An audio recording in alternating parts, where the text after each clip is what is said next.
good evening. Hello. It's very kind. Hello. Good evening and welcome to the TooFatLardies Oddcast. After our last globe-trotting episode featuring Richard getting some summer sunshine on the other side of the world, we've flown him back to the studio tanned and full of Australian beer. Richard, welcome back. And Nick, you're probably less tanned, and I'm not going to comment about your beer consumption, but welcome back also Nick Skinner to the Oddcast. Gentlemen, how are you both? Yeah, very well, mate. Thank you. Very well. Good. It's good to be back. Good to be back, as somebody once said. Have you got over your jet lag, Rich? I have now. It took forever. It took nearly 2 weeks, and it was horrifically bad. It was awful. I felt like I'd been run over by a train. So yeah, it wasn't good. And I was getting up and starting work at 1:30 in the morning and ridiculous things like that. But yeah. So anyway, but I'm back on Zulu time now, so we're fine. Well, I think we all appreciate that you went across, the far side of the world just so you could share with us the love of lard that went on at CanCon. And you know what? It's really interesting to hear the guys in that last podcast talk about it as well. So top job, mate. Top job. Yeah, it was brilliant. It was absolutely excellent. And I'm planning to go back in 2 years' time.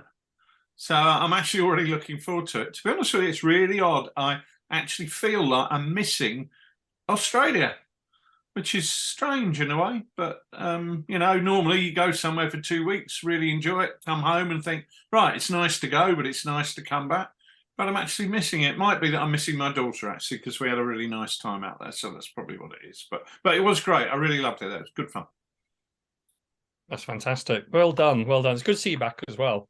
But Nick, while Richard was in Oz, you made a bit of a splash in a different way on a different podcast, namely the We Have Ways podcast with James Holland and Al Murray.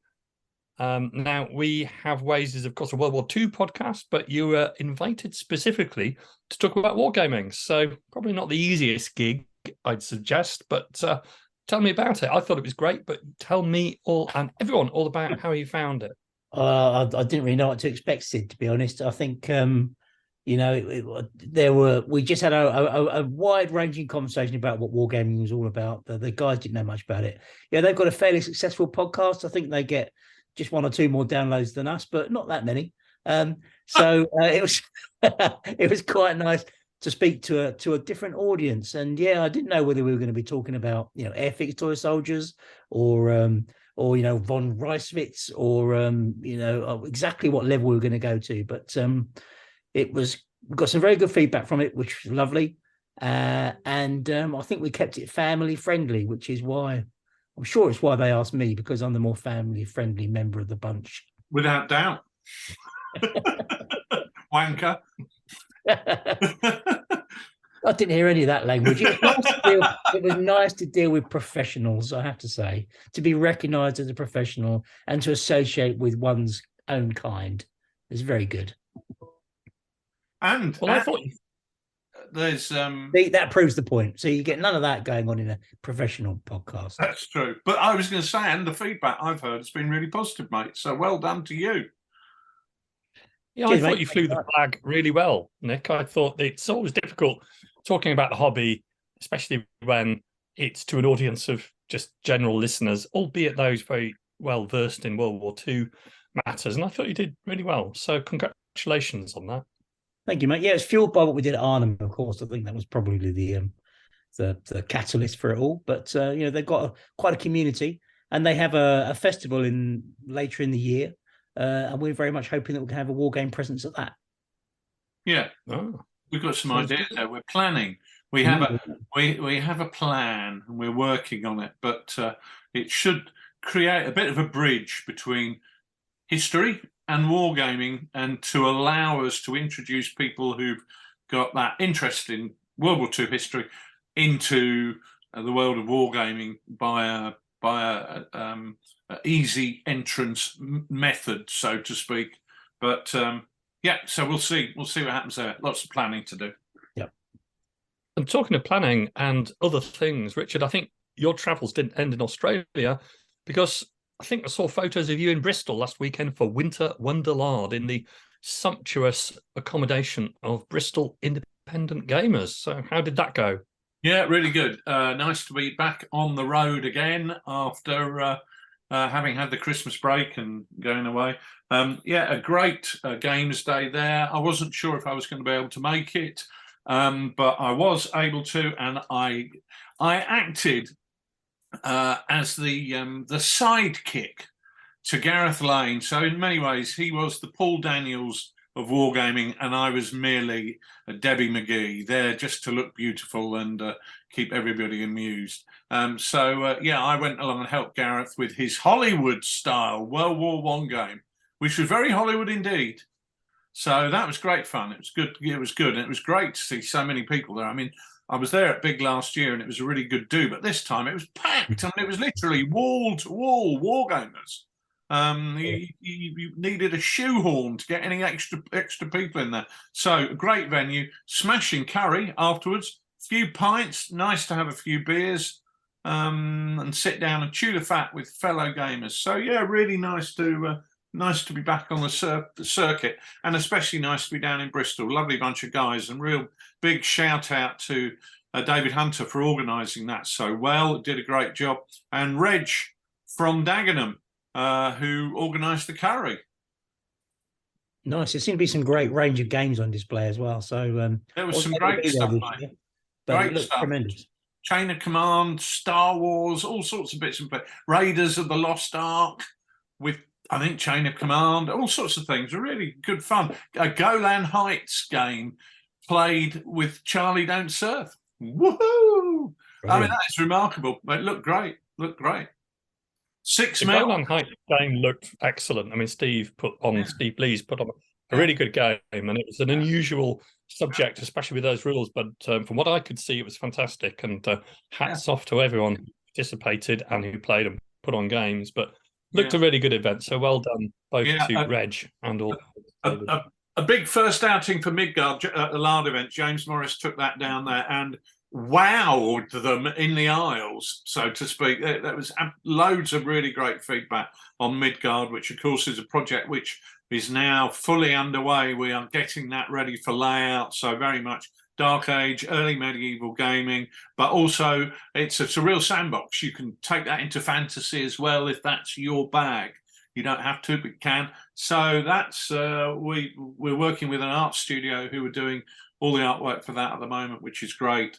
And obviously, I'm once again, I'm the man at the circus juggling the plates, because we've got What a Cowboy just about to go to the printers, and the Far East Handbook is really coming on.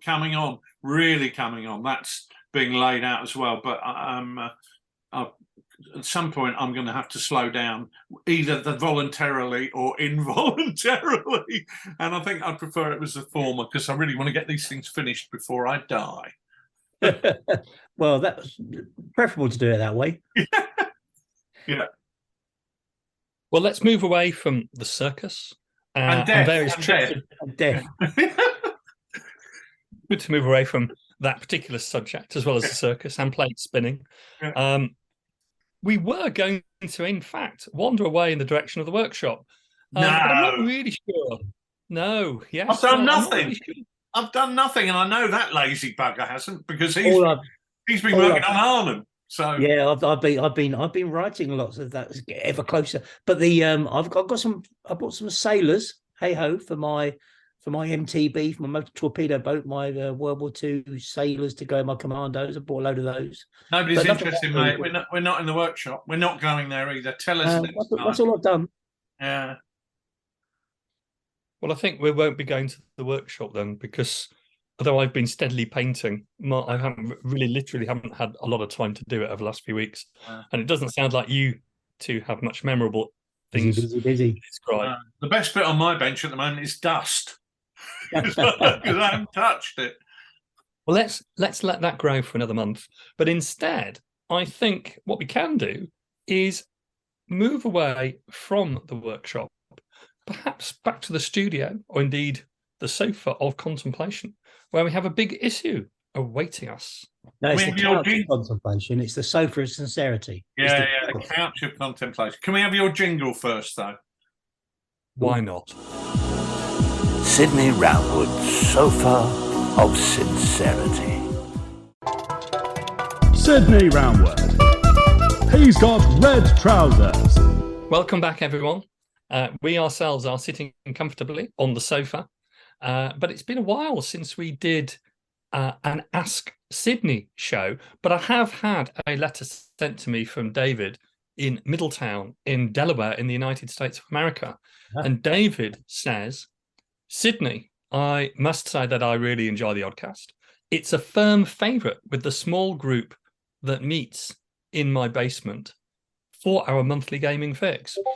We particularly love you, and we're hoping that we could get a signed photo for the wall, poster size ideally. Okay, we don't need to go through all of those conditions, David. Anyway, moving on. We've only recently started playing Lardy games, largely as a result of the fabulous Oddcast. And we're really enjoying them. However, the rules are quite a contrast to the stuff we've been used to, and that's why I'm writing to you. Me and my buddies would like to know why in your games leaders are so important. In many games we've played, it's the units that are activated, so maybe a battalion or a brigade.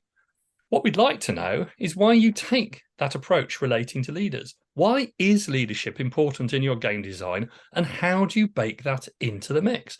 Well, David, thanks very much. I'll see what I can do about the various requests you've made. There are rather a lot of them, but I think it's a great question that you ask at the end. I know a lot of games that I was playing in the 90s and early 2000s had that focus on what the units were doing, and the commanders were seen as a bit of a +1 or a +2 afterthought. But this really goes to the heart of Lardy game systems. So, Richard, Nick, can I ask you both first, why is leadership so important in the way you see warfare? Oh, who first? You.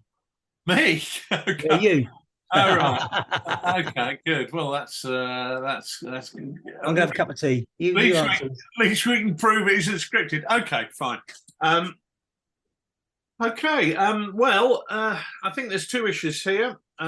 There's command and there's leadership.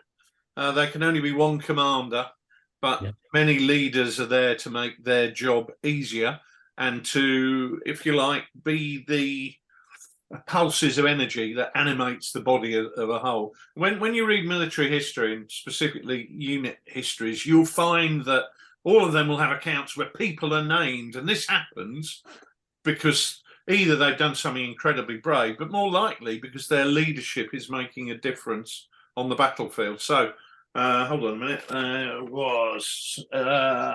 On my desk, I've got the history of the 5th Indian Division, the Ball of Fire, the 5th Indian Division in the Second World War. And there's a piece in there, which I was only reading today, which I thought really summed it up. So here we go. At 2:30 that afternoon, Captain Pat Meek led his C Company of the Dogras against Rencat, which was the objective they were going for. The first platoon to clamber up the slopes was that commanded by Subadar Gyan Mod. So spirited was the attack that within 7 minutes, the hill was in our hands. Now, you know, there's two people mentioned there. That's a paragraph of 3 lines. You could easily say C Company of the Dogras made the attack and took the hill within 7 minutes. But what's important here is that in those 3 lines, 2 people are mentioned, the company commander and the captain, which is what Subadar is, a viceroy commissioned officer, who was actually leading the platoon up there. People are important in warfare.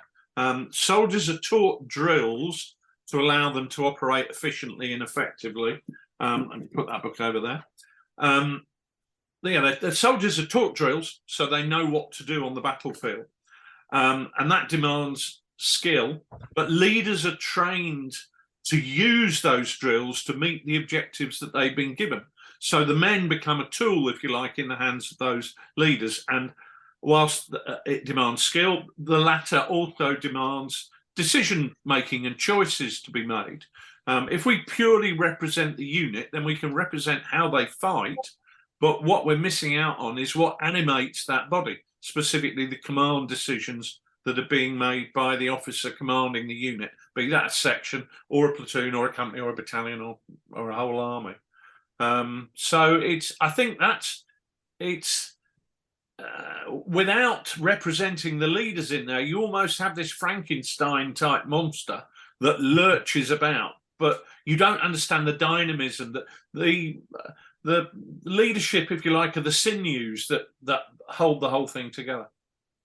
I think you're right there, mate. I think there's something about it's breathing life into the monster, isn't it? That's what leadership does. That monster is if you think about an army as being organized, practiced collections of training exercises that, platoons and organizations know how to do, attacks. They know how to do various maneuvers. They're trained to do that. You can manage, that's managed, isn't it? You manage that process. Yeah. You can manage that. You can I've got to use the words carefully. You can be the manager of a platoon of infantry, and you can get it to, be on the road by 6 o'clock, and you can manage it so the men are in the right platoon. You can manage it so they get fed in the right time every day. You can manage it so they've got the right kit. You can manage them so they do their right training exercises. But when they switch into action on the battlefield, there's got to be something else that kicks in, and it's the leaders that bring the human aspect to it. They're the guys that are making those decisions. They're making flexible decisions in this chaotic landscape of the battlefield. So the leader is dealing with those problems. Rich, when we spoke in the ops room to the various military people we've been talking about, they often present wargaming and war as about problem solving, which I really find is interesting. But there is something about this leadership that they adopt, about the way that they tackle problems, and they see leadership as being the process that actually allows them to tackle these wicked problems, these situations where something complex is occurring, and when they need to be able to make up something new. They can't manage their way through it. Management is okay where we know something is a very direct link between cause and effect. It's very straightforward. But if you're going to go to the next level up and do something quite chaotic and control it, well, control is a bad choice of words, but you're going to have to influence what goes on. You need leadership to instigate a course of action. So what about the distinction there that you might draw between dynamic leadership, which is what I think you are talking about, and doctrine-based leadership? So leadership which happens when doctrine applies, and as a result of doctrine, somebody makes a decision at that point that the doctrine moves from phase 1 to phase 2, for an example. And there's numerous examples of that, which, whether it's a Roman maniple or it's an English Civil War pike block, or whether it's something which is very contemporary. How about the distinction in your rules between dynamic leadership, or heroic leadership, if you like, and something which is more program-based? Let me jump in then, because you're almost talking about brand leadership, aren't you? The kind of doctrine leadership, that kind of what are we supposed to do, how are we supposed to behave?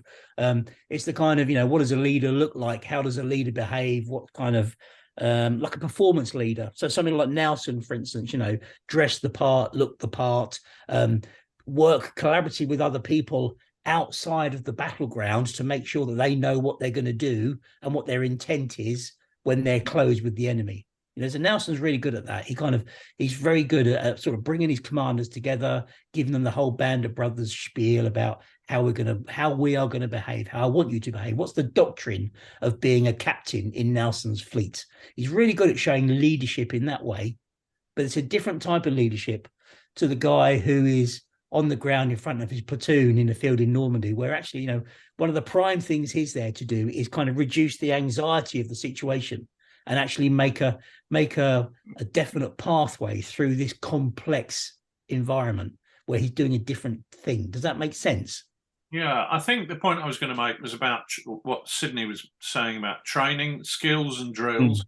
You as a section leader, you will know how to position your section for all-round defence. You'll know how to read the land in order to put your section in the best position to cover an area of ground. You'll know how to establish a base of fire around which other tactical sub-units and sub-units can manoeuvre and operate. You'll know how to conduct an attack using fire and manoeuvre. But as the lieutenant commanding that platoon, that's where the dynamism of leadership comes in, because it's almost leadership by numbers. Do this, and now do this, and now do that. And you're saying, right, now is the time for drill A, now is the time for drill B. Now is the time for drill C, and maybe then it's time to revert to B or A again. But it's utilizing the skills that you know your men have got and applying them to achieve an objective. I'm not sure I like the term solve a problem, because I think viewing everything in an operational environment, tactical environment, as a problem that needs overcoming tends to put the initiative with your enemy, because you should be the one trying to cause him the problems that he's got to try and solve. And the people who are thinking about solving a problem are not thinking about being proactive and doing something themselves. Well, in terms of the thinking that goes around it, I can see why they go down that space, because problem solving is here we come, the bingo time is loop activity thinking, isn't it? What's the problem? Identify the problem. What's the solution? Plan a solution, do a solution. Does it work? That kind of OODA loop type thing. Yeah. So it has got a link with problem solving. But actually, I've never, until we started having those conversations with the military about their approach to it, I never really saw wargaming at all as a problem solving exercise. No. I saw it as a way of carrying out intent. And just making things happen, which is different to problem solving. That's a bit more of a solution focused thing, isn't it? I think, but that's probably a more complicated, deeper question than one we're talking about. But it is around the reason we put leaders in our games, Sid. The reason that at the heart of our game is that's where those decisions are made. The decisions are made by those junior leaders, or they might not be junior leaders. Whatever level we set the game at, we try to put it where the leaders are making the decisions at the right level for that game. So if it's a battalion leader, you're making battalion leader decisions, and it's the decisions that they make. It's where the commander is, isn't it? The commander is at the point where he can have the maximum impact on the battlefield, or he should be. The good commanders will be at the point where they have the maximum impact, and they're making decisions based on the information that they receive and that surround them. Anybody who's played a Kriegspiel will know that you've got to be in the right place at the right time to get real information and make best decisions. Yeah, and often being in the right place at the right time is about being where you should be in your command post, not being where you think you should be at the front line, trying to do a Rommel with your fingertip control, because nobody can communicate with you at that point in time. You've relinquished all command and control to one of your subordinates because you're playing platoon leader at the front line. All roads lead back to Arnhem. Here we go. All the division, all the leaders get sucked into the front line position. Nobody can be contacted. Nobody knows where they are. Next thing you know, you're stuck in a loft. It's interesting what you say about a war game is about intent. It's about achieving intent, and I think that's right. But if you think about intent is often, and taking a project that you intend to do and achieving it is often quite simple. So if I want to build a flat pack wardrobe from IKEA, I'll open the cardboard box, I'll have a quick look at the instructions, throw them away, and then randomly start assembling bits of wood in what appears to be the correct order. Now, where you get a war game is when you are also trying to assemble a flat pack wardrobe, but there aren't enough pieces for us both to build two complete wardrobes. So at that point, you get conflict. And at that point, problems come into it. But it's still a game of intent, because you intend to build a wardrobe and I intend to build a wardrobe. I don't intend to solve a problem. So I do think that by looking at it as a problem-solving exercise, you're potentially missing out on what you should really be doing, not solving problems set by somebody else, but creating that. I think the risk is there that if you focus on the problems, you become more of a manager and less of a leader. Yes. Your eyes are down looking at something as opposed to keeping your head up at where we're trying to get to. Don't tread in the dog shit, isn't that a distinction between the level of command isn't that a distinction between the level of command you're looking at? Yeah, I mean, you can be quite heroic or dynamic when you're in the immediacy of a close combat battlefield. But really, if you're a brigade commander or a high level of command, which is in some of the war games that you've got, you're not really able to fulfill that dynamic role, are you? You are more process-driven, logistics-dominated, and you're a prisoner to some extent of the geography of the battlefield. Well, you can have that managerial approach. You can let doctrine move your guys from place A to B, and all the while the enemy are not interfering with you. That's fine. But as soon as the enemy start to interfere, somebody needs to be making decisions. Now, you can make decisions based on doctrine, or you can make decisions based on what's happening in the moment, which of course is a really complicated thing. And the best commanders are able to somehow see a path to carry out their intent, or problem solve, whichever way you want to look at it. In those moments where everything goes wrong, and the best commanders do that really well, and they show their presence, and they step up and they do it. They embody the action rather than just articulate the action. So the classic example there, we've said about this 100 times. Look at that bit in Band of Brothers. Everybody knows Band of Brothers, okay, as a TV program. We all love it. They're running up the road into Carentan, and all of a sudden the machine gun opens up and everybody dives in the ditch, and everybody stays in the ditch until Winters, the CO, and the NCOs get on their feet and they say, come on, guys, get up, get going, let's get moving. History's full of that. Look at the guys on Utah Beach, look at the guys on Omaha Beach and Utah Beach. But, those guys who get stuck behind the seawall, it's all about somebody who's able to make something happen that then people will follow. And of course, once people follow you, you are a leader. I think that's true. I think one of the things that I look at in games design is that leaders need to have an opportunity to display their personal input, whatever that is going to be. Now, that could be absurdly heroic, like Dick Winters under fire in the middle of a street saying, let's get up and go. There's two kinds of men on this beach, Dutch Coter.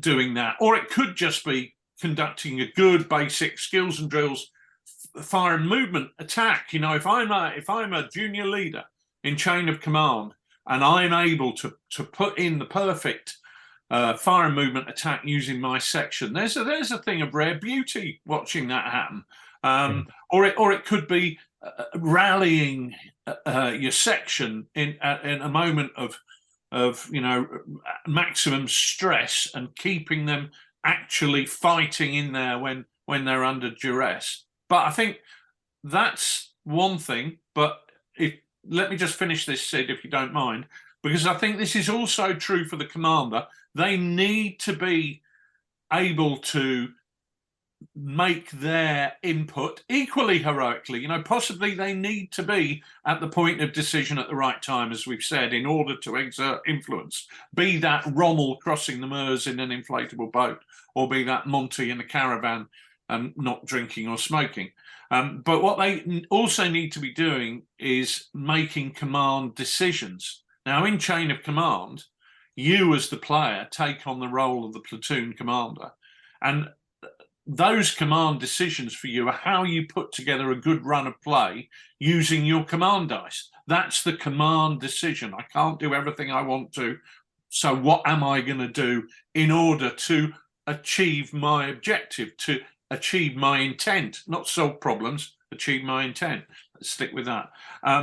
In sharp practice, you get very similar decisions as a commander. The junior leaders can do the heroic stuff, rallying, firing a crashing volley, leading a charge or whatever. But the commander is making those big command decisions by deciding how they're going to play those command flags. That's the commanders deciding when to push, when to stand back, when to go fast, when to go slow. And that is replicated precisely in Infamy, which obviously a very brutal world of close quarter battle, and the command decisions you make about your tactical shape will determine defeat or victory, completely determine defeat or victory. If you make the wrong decisions, you're done for. I see somebody ask on one of the forums a few weeks ago, we've used all of the Roman tactical drill, but we've never used clash shields. Well, you haven't used all the Roman tactical drill then. And if you're not using clashing shields to break contact, you're missing out on a trick. You've got to, you can't pick and choose the bits of the drill you think you think might be useful. You've got to use everything that's in your toolbox in order to win. And those decisions based on the flags, based on the command dice, based on the signa, are what we do to differentiate between the level of the commander and the subordinate leaders who are below them.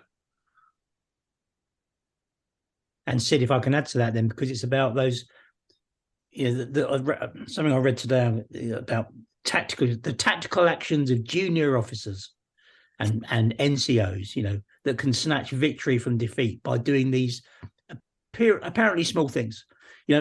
Success isn't inevitable. If we've got two perfectly matched armies, men and material exactly the same, well, we should have a really close contest every time, shouldn't we? But actually, the difference often is in the quality of the leadership and the speed and the execution of the decision making, and the ability of the people on the spot to make the right decisions and go around that decision making loop more quickly than the enemy. Why do the Germans make such a big fuck up in Normandy? Why don't they drive the Allies back into the sea? Well, partly it's because their decision making loop goes all the way back to Berlin. And that absolutely hampers their ability to respond in a way that enables them to achieve victory on the battlefield.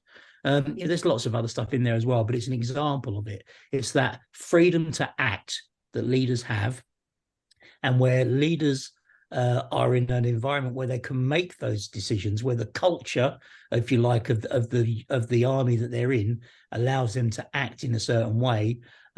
We can replicate that on the battlefield. So, which is why rules, of course, will have slightly different nuances depending on different national characteristics. For instance, some militaries are very, very command and control, and certain people can't make decisions at certain levels, whereas others are more inclusive, I would guess you would call it, in their management style. You can get sort of coercive, hard, fanatical units, or you can get kind of a where we manage by consensus, and things might be a bit more flexible. All that kind of stuff we try and replicate in the rules. Replicate is the wrong word, model. I read a really interesting quote today, which I've just flipped through the book and found it here. It's talking about the Battle of the Admin Box in Burma in 1944. And it says, for 18 days, the British and Indian troops, most of them belonging to the administrative services, had withstood the determined attacks of trained Japanese infantry supported by guns and air. It spoke volumes for the war in which the junior leaders had carried out their tasks and the stout-heartedness of their men. It's the leaders that are absolutely key to that. The men can be as stout-hearted as they like, but it's the leaders who've kept them hanging on in there. And Nick's right about the different styles of leadership, because you compare and contrast what's happening in the Indian Army in 1944 and the Japanese Army in 1944. They're two very, very different organizations. One is based on leadership by example and through almost democracy, democratization of the military forces in terms of getting everybody willingly to work towards the same end together, as opposed to the Japanese, which is just simply enforced by brutal discipline and rigid indoctrination. And in the end, fortunately, the good guys win. But there's a real contrast there in terms of leadership style. And I think that's important to replicate that in our war games. We don't want our forces to be homogenous. If one side are reliant on spanking people into line, then that's the way they operate. And we want to give you, as a commander, the chance to spank people into line, because that's the way that your historical counterpart led his or her troops on the battlefield. And we want you to be in that. We want to immerse you in that leader's experience, which is why we do that. It's the human part of it that allows you to connect with that leader in their space and say, "Wow, this guy's got a really hard job spanking all these people into line." So, do you see yourself as Mr. Spanky of the battlefield? So there's questions between choices and cultures there, aren't there? No, you've evaded the question there. You've evaded the question. You definitely evaded the question. And probably quite wise too. So what were you saying? It's a family show, but we're being sensible for change. So there's questions of choices which are available for leaders. There's also the pressures of cultures, or pressures or advantages of cultures. And those come together through historical accounts, which are reflected in the rules, to give leaders a range of decision-making opportunities on the tabletop, which is mirrored by the choices that the players have in using their forces. And I suppose what you're saying is that you can restrict those choices in accordance with certain elements of the culture or the battlefield circumstances as well. So it's a question that it's not just an endless choice which is available. It's an informed choice by reference to how you've designed the rules and created the scenarios. Well, you hope so. That's part of the challenge, isn't it, Nick? Go on. I was going to say, you know, those decisions, what we're hoping to do is give you the option of making whatever decisions you like. But ultimately, if you make these decisions based on the same doctrine, operational doctrine, if you like, of those troops that you're commanding, then you're more likely to be successful. You know, I can't take things out of your head as a, you know, you might think of a modern tactic that you want to use in an ancient battle. Well, you can try that, but actually you're more likely to succeed if you use the tactics of the day, the tactics in which the men were drilled and the tactics in which the NCOs would turn to based on their training and based on their cultural attitude, I guess would be my way of putting that. Yeah, I've always said that, you know, there's why can't the Austrians use order mixed formation in the Napoleonic Wars as their French opponents did? Well, maybe they should be able to try it, but they shouldn't be very good at it because they're not drilled to do that. But could they achieve an approximation of it? Yes, probably. Could they achieve a successful approximation of it or a successful replication of it? Probably not. But rules should reward people for making the correct choices rather than penalise them for making choices that don't fit our particular historical agenda or view of things. So that's kind of why when you have bonuses in games, when you know, let's say you can play a chain of command dice to do this, the way we design the rules is that is something that is positive for you. It's not negative for your opponent. So, for example, when Nick fires at me, I couldn't play a chain of command dice and say, ha ha, a magical ornamental wall has appeared in front of me and therefore I get cover. But he could play that to say I'm utilising my machine and gewehr drill because I'm trained to do precisely that. And the way that we do that, the method that we use, we don't just make it up. But you can, you know, we're looking at research, we're looking at the history, and we're looking at things that go something like this. You know, the cavalry came on, so we did this, so we formed square. Right, that's the kind of insight into the decision making that's going on at that command at that time. If cavalry come on, you know, the doctrine inside my head is we form square. It was the enemy opened up with the machine guns, so the men went to ground. You know, so the all these things you can. The situation was like this, and this thing happened, or we did this because of this, and that tells you the way that they're thinking. The enemy fighter came at me from 4 o'clock, so I turned into him to narrow the angle. That's telling you the kind of things that are influencing their decision making. There's a reason they do that. He doesn't say the enemy came in for 4 o'clock, so I turned so he could get on my tail. I turn into him because it makes it harder for him to get on my tail. So you can look at what they're writing and what they're telling us about what they did, and that can then help us understand why they do what they do. Even if nowadays we'd say, well, that's a bonkers thing to do. But, you know, that's the cavalry comes on, we form square. You know, that's kind of a classic naval Napoleonic response, isn't it? Yeah, and so those design decisions need to be informed by not just reading period training manuals, but also reading first-hand accounts. I mean, I've spent a lot of time reading about the war in the Far East, but it was only on a plane when I was coming back from Australia and I was reading this book, Burma, The Turning Point by Major General Ian Lyle Grant, who at the time was serving with the Bombay Sappers and Miners. Bengal, King George V's own Bengal Sappers and Miners. And in it, he made reference to blitz parties. Now, a blitz party for me sounds like a good night out in London in 1940, but it wasn't. And I'm thinking, a blitz party, that's interesting. Anyway, I was reading another book and I came across reference to a blitz attack, another regimental history. And that was only on the plane coming back from Australia, when I'm reading accounts by people who were there. Now, I'm looking through training manuals and I can find no reference to these blitz attacks. But then I find a paper, a report written in 1943 after the withdrawal from Burma, where they talk about utilizing blitz parties.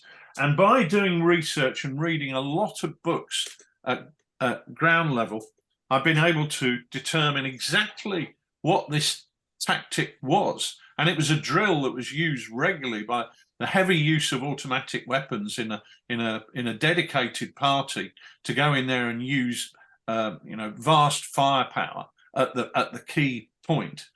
But sometimes you don't find that in the training manuals. You find that this is something that's developed, and it was something very peculiar to the Indian Army. So, but only by reading and doing the research do you discover these traits and characteristics that you really want to be able to replicate on the battlefield. So I think that's a really important point, isn't it? Because we can discuss in abstract about culture or choices or dynamic or heroic leadership or something which is more doctrine based, but all of those are kind of just constructs because they've got to be fitted in the context of a set of historical war game rules by reference to history.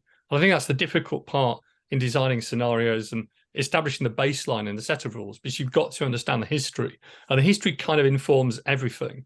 You've got to have a playable game, you've got to have a playable scenario, you've got to have an idea of how you want to design the rules. But ultimately, I think, as you described, it's got to be based on history. So it's got to be tested against history and work with history. I absolutely agree with you, Sid. I also think, though, that the other aspects of it, the kind of underlying psychology of it, are the framework for the model on which all this thing is leveled out, as well as a human experience. Why don't people run away? Right? Why don't people run away on the battlefield? There are some factors, about coercion and more scared of their own NCOs than they are of the enemy, and keeping faith amongst their peers, etc., etc. But leadership, morale, and the leadership that goes with that is a huge part of the story. I'm going to give you a quote now. Richard gave you a quote earlier. This is a quote from Eisenhower, right? You know Eisenhower, Sid? You heard of him? I have, yes. Okay. He makes great ice creams. Right, okay. Morale is the greatest single factor in successful war. It breeds most rapidly in success, but under good leaders, it will be maintained among troops, even during extended periods of adversity. A human understanding and the ability to mingle with men on the basis of equality are more important than any degree of technical skill. He's a guy who's quoted a lot as knowing what he was talking about. I'm not doubting that, and I think that's correct. I mean, I wouldn't discount the cultural influence upon warriors on the battlefield, though. When you look at religious wars, for instance, plenty of examples, unfortunately, of those. Plenty of examples of people who fought for religion, and irrelevant as regards, perhaps not irrelevant, but perhaps that the religion was the key element behind the ability to continue fighting. Germany in 1945, why do those troops continue fighting so long and so hard? Is it indoctrination? Plenty of examples with the Japanese as well. Why, even leaderless, they wouldn't necessarily surrender because there's a cultural imperative there.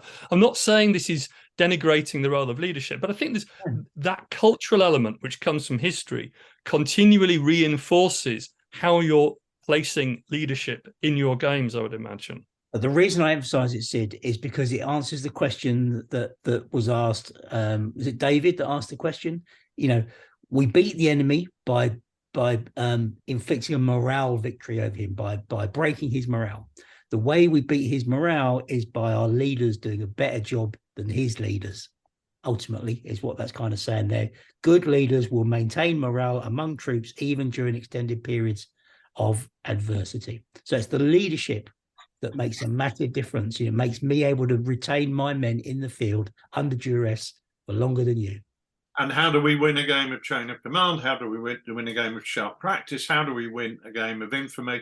We maintain the morale of our force at a higher level than our opponent. We might be hanging on by our fingernails But as long as their morale breaks first, we win. It doesn't matter if we're only on force morale of 1.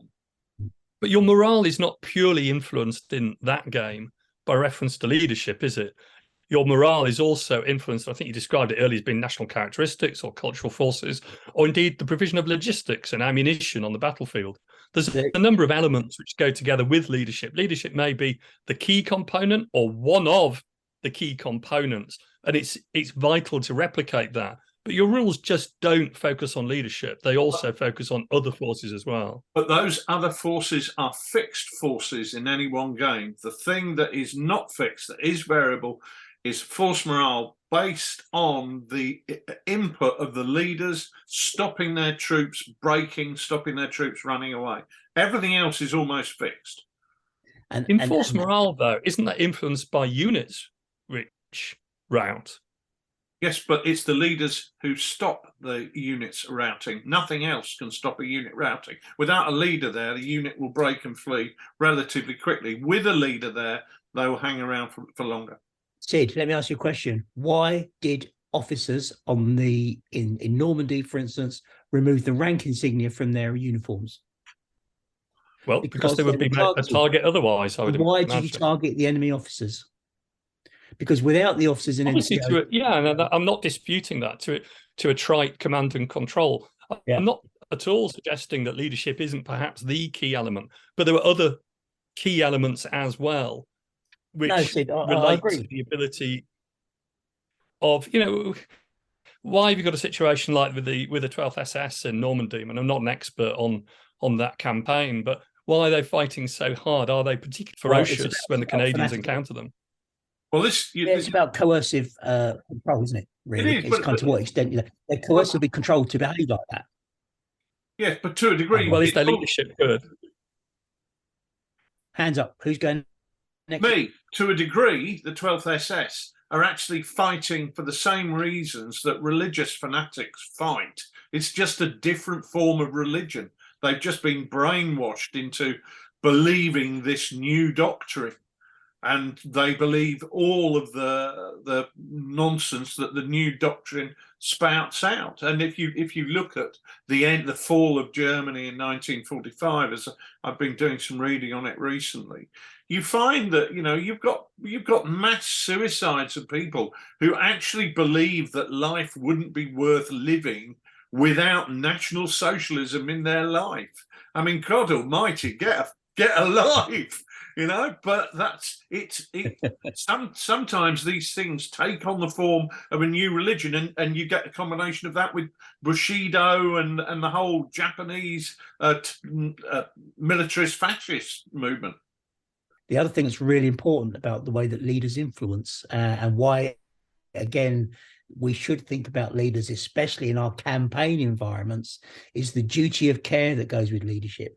So the ability of leaders to keep their men in the field, to look after their well-being, to use a modern parlance, that they're caring for their men, that they're not throwing them into a sausage machine, that they're looking after making sure they get their mail, or they're making sure that they get their food, or they're making sure that they're not exposed in the line for too long.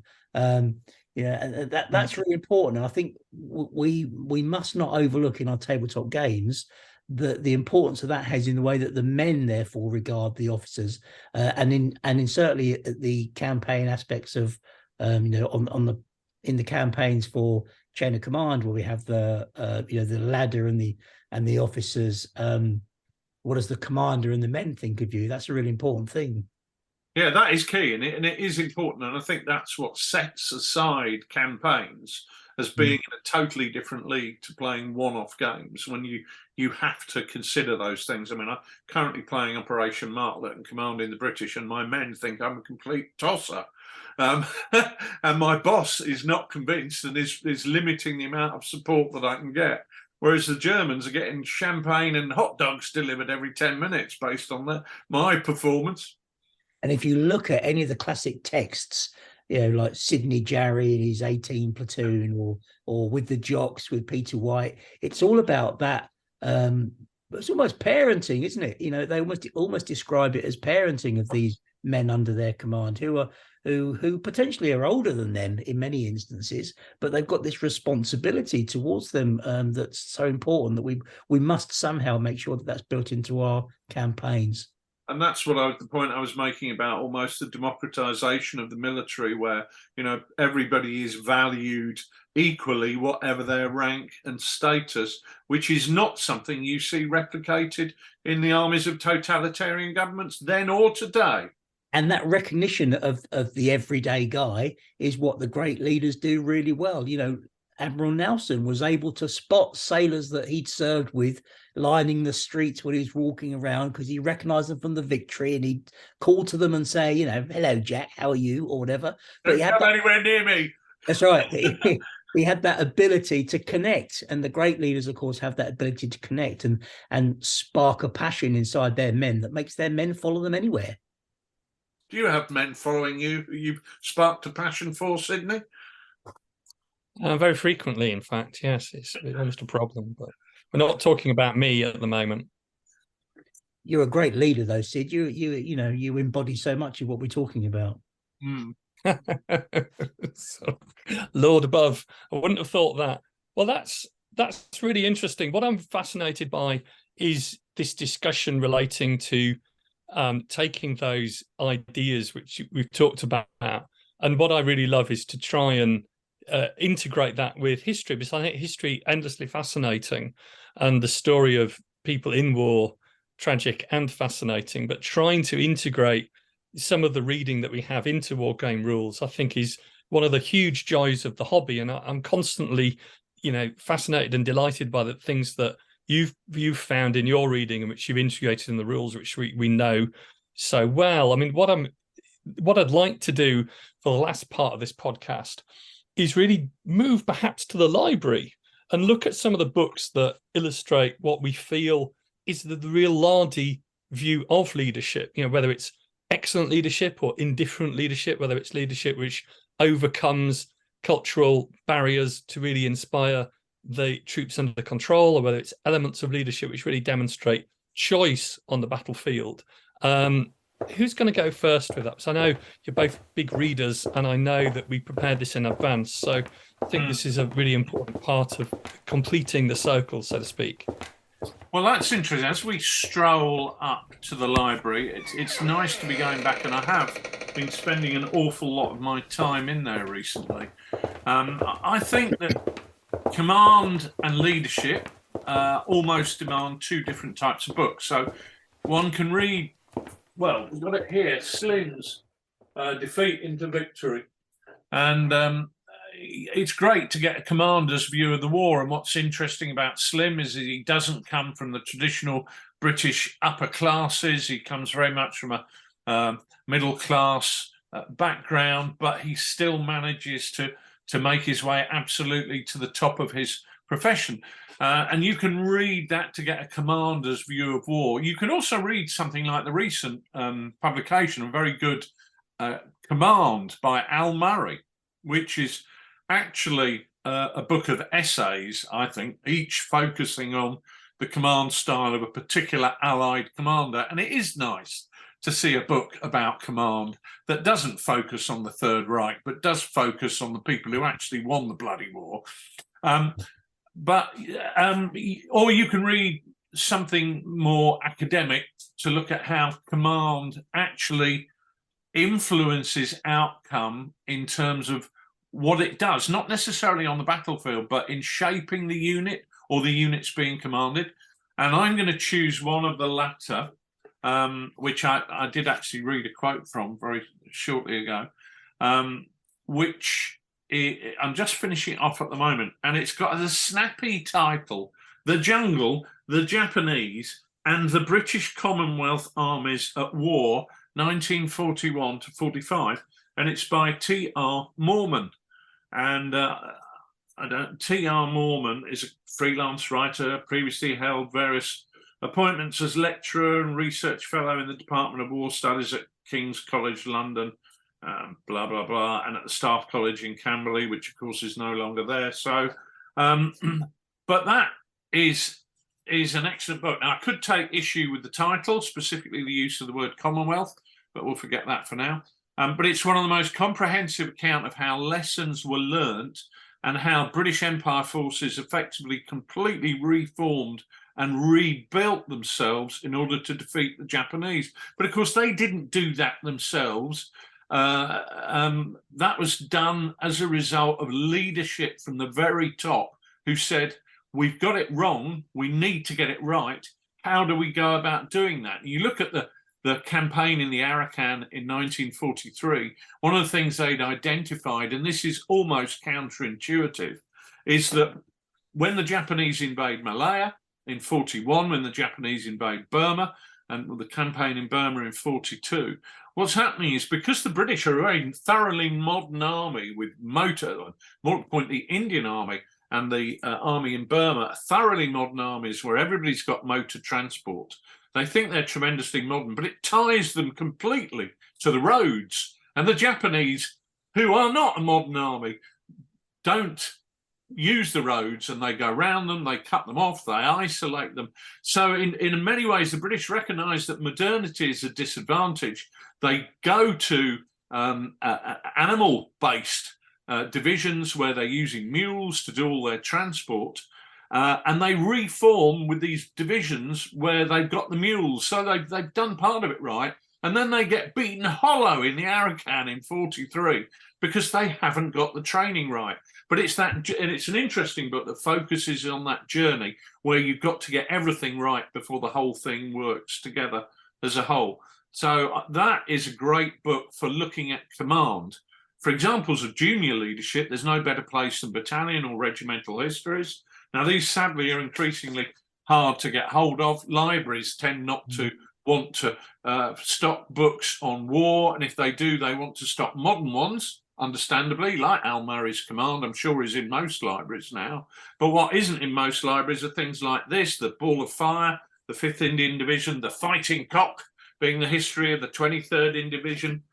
This book that I've been reading today, which is the account of the operations in Burma carried out by Probyn's Horse during February, March and April 1945. Superb books with fabulous detail. Now, we're very, very lucky that Naval and Military Press reprint a lot of these as facsimiles from the originals. And certainly an awful lot of them find their way into the library on Lard Island. Now, these books on unit histories provide a rare insight into tactics and the importance of leadership. You will find in all of these, in nearly every chapter in these books, they talk about the importance of leaders standing up and doing their bit to animate the body to achieve the objective. So in terms of books, well, that's the selection I'd go through. I've also got these two. Again, we're looking very much at the focus on the East. Burma 1942, the Japanese invasion, and Burma, the turning point, which is about the battle around the admin box, which these are, and for Kohima and Imphal, and these are both by Major General Ian Lyle Grant, who was there. And because of that personal contact with the actions, these first-hand accounts by people who are there are without doubt the best place to get information on how leadership really happens on the battlefield, far more so than the big history of the war in the Far East, which tends to look at decisions made by big men in terms of kings, generals, in the classic old school historical way. That's a fantastic tour through all of that. Yeah. Nick, what would you add to that? What are your books? Are they similarly focused on individual accounts, which and unit histories, or something slightly different? Yes and no, but you know me, Sid, the kind of academic in me wants to have a kind of model of leadership that I can pin all this stuff on. And I'm always fascinated with books around leadership and what we can learn from that. And making the connection between military leadership and other branches of leadership or what have you. So there is a book that I'm going to pick on from that, but I'm going to go there in a minute. I'm going to start with picking up where Richard left off, which is kind of individual accounts of leaders and their stories. So any of these books that we've spoken about earlier on, we've spoken about 18 Platoon by Sidney Sidney Gray, which is a kind of classic read about leading a group of men in warfare, and it's only a small book. It's about 150 pages. I think you can still get hold of a copy of it. It's well worth a read. It gives you insight into the mind of a leader of a British infantry platoon and all the trials and tribulations that go with that. Excellent read. The other one, of course, is With the Jocks, which is Peter White's story of leading infantry in the Northwest German campaign, 1944 into 45, and that's quite harrowing in many ways. All these things are harrowing, I find, to read them, to kind of read the accounts of these. But you can go wherever you want to find it. Here's one for you, Sid, one that I don't think we've mentioned before. This book is called A Fighting Colonel of Camel Corps, and it's the story of Neville Delancey IV, who was the colonel of one of the units of the Camel Corps that fought in Palestine in 1917-18. And it's kind of a, it's kind of his story about the whole journey from him as a child going through to becoming, getting to that space. Chapter 12, Delancey goes on leave with his lion cubs. Chapter 13, A Day's Training, 1912. All these things going through to the point where he's leading some guys in an action in the hills not far from Beersheba, where he says, I then went on to position B to find the men were fighting hard to maintain their ground. Captain Cresswell, their commander, was killed just as I got to him. I stayed with the men until I felt, for the time being at any rate, that they could hold their own. I then mounted again and rode around and up the spur towards position C. I found the Turks coming down the hill, etc., etc. It's all those stories about being in the right place at the right time to try and influence the battle. And it's a lovely narrative, insight into the imperial mind at the time as well. And I think there's something else that goes with these individual accounts, is that they allow you to connect to those men or women in their environment at that time. So they will use the language that they use at that time. They will use all the kind of preconceptions and moral biases and ethical abhorrences that we might look at them now. That will all come through in their text. So nothing like reading the first-hand accounts. For that, they're really important. Rich? I've just been listening to on Audible Complete Sherlock Holmes, which is narrated by Stephen Fry, and it's absolutely all the Sherlock Holmes stories. It's over 70 hours. Ken, the wargamer up in Stevenage, recommended it, and I've always loved Sherlock Holmes. But it's fabulous listening to the rather old, well, what would you say? Old ideas of the world, I could tell he was a working class man. He obviously had a small brain. It was, but you have to see through some of the prejudices of the day in order to understand the way that they viewed their world, because that was how they made their decisions. Yeah, and we have to try and replicate that, uncomfortable that might be at times. Sid? I mean, that leads on to my book. I've only got one book, and it's a book I mentioned before. But I look at earlier periods, and I find those very difficult to find anything near the wealth of information that you have available in the Second World War, because records have not survived. Literacy probably wasn't as advanced as it was after about 1850. And there's a real hodgepodge of who is writing those accounts and what sources are being used and how they've been passed down into the general histories. But like you both, I always prefer to find an account by somebody who was actually there on the battlefield and attempt to write it. And that is difficult. I mean, not that many commanders left accounts, or the accounts that they left were written long after the actual time. But I mentioned before, the one book that always rings true for me is of somebody who was in his day regarded, very, very highly, almost like Prince Harry used to be regarded before certain autobiographies might have come out. An individual who had a very strong reputation, and also a little bit like the Prince of Wales, who then became Edward VIII. Very, very strong reputation. That was James, Duke of York, then became James II, and the reputation kind of dissipates somewhat. But his memoirs of the campaign when he was the Duke of York between 1652 and 1660 is a brilliant book in a lot of ways, because it is a contemporary account. It has been think verified fairly conclusively as being his account.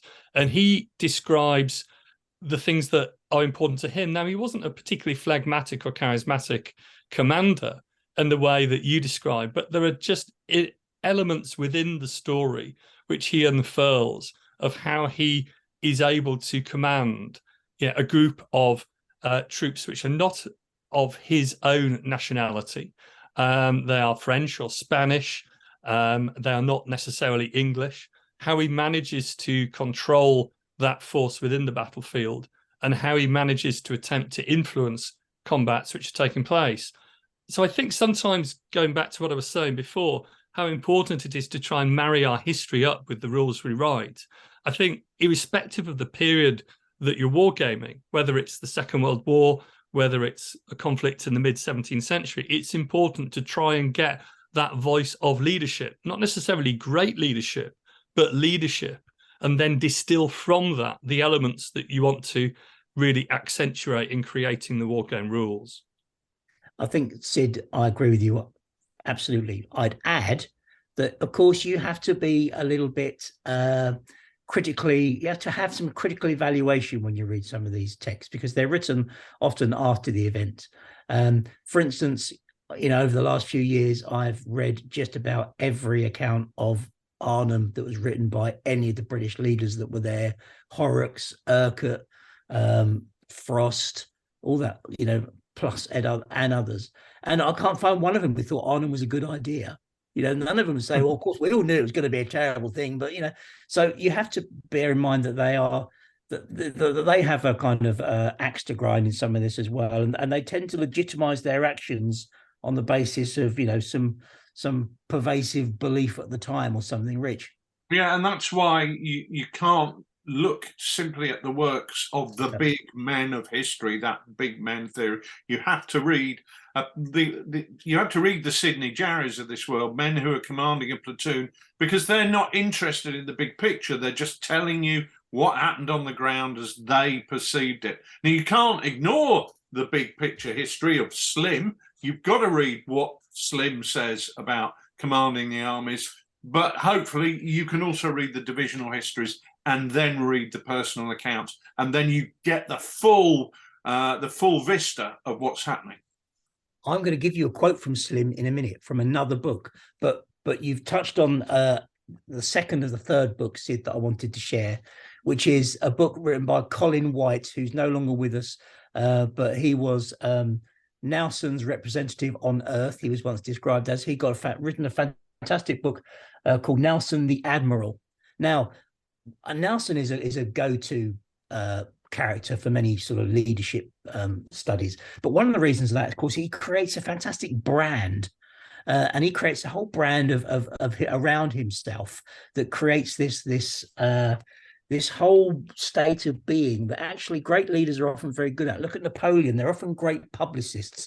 They create this kind of personal leadership that goes with that. So if you want to explore leadership from that perspective and how that influences others around them, it's a great, really good book for that. It's a really accessible, excellent piece of work from Sutton Publishing, Nelson the Admiral by Colin White. I think that's a great example. And Nelson, I've got that book, and it's a great, great book. And Nelson, I think, is a classic example of a great leader.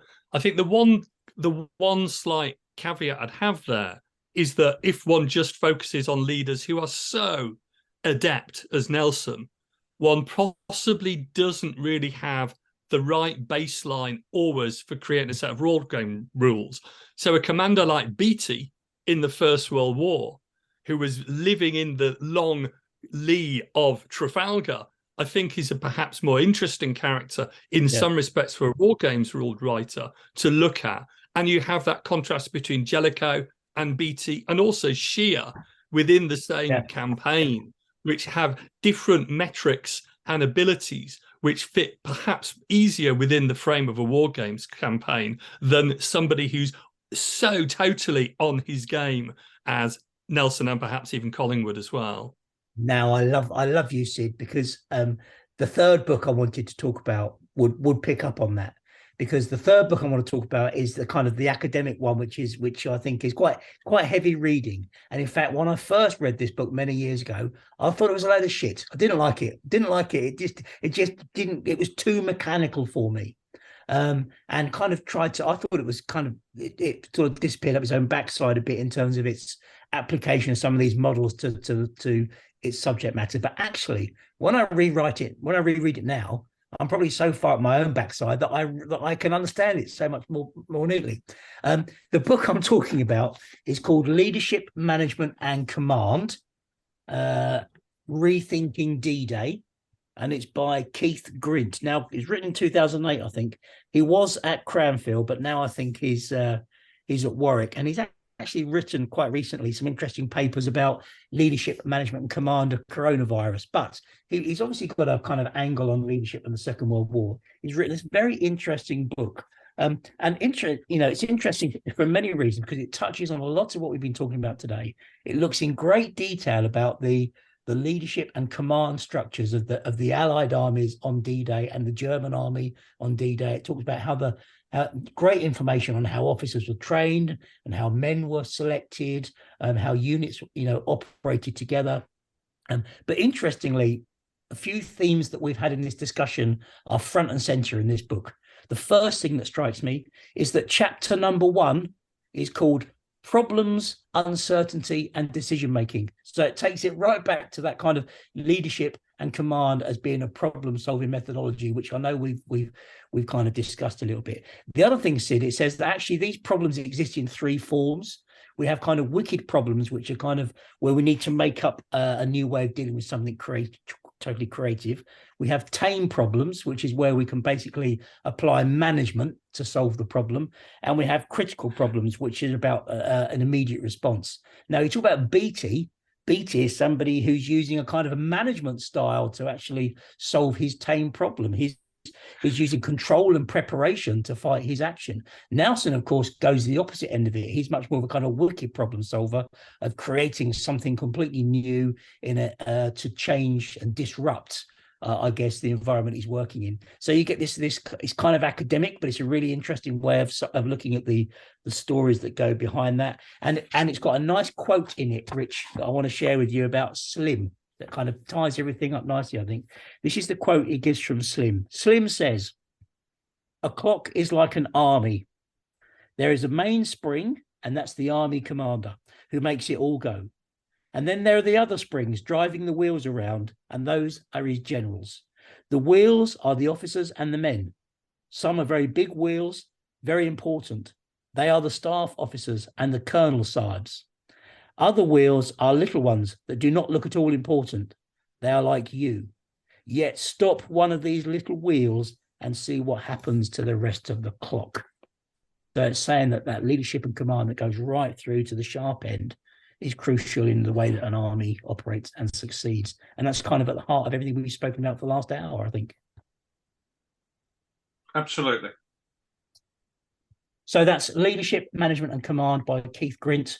I've taken the dust jacket off because my wife doesn't like dust jackets, so she tends to take them off and put them in a separate folder, which means I just get the hardback version of the book because it looks nicer on the shelf.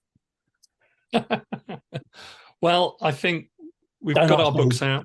It's published by probably is time to put them.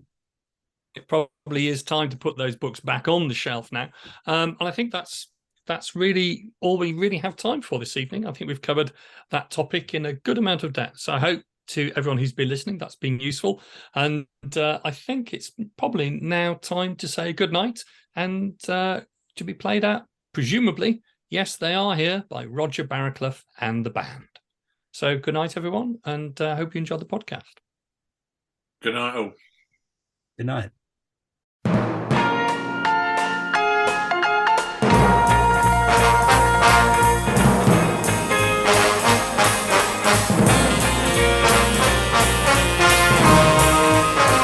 Tonight's show, Sydney Roundwood was joined by Nick Skinner and Richard Clark, with music by Roger Barraclough and his band.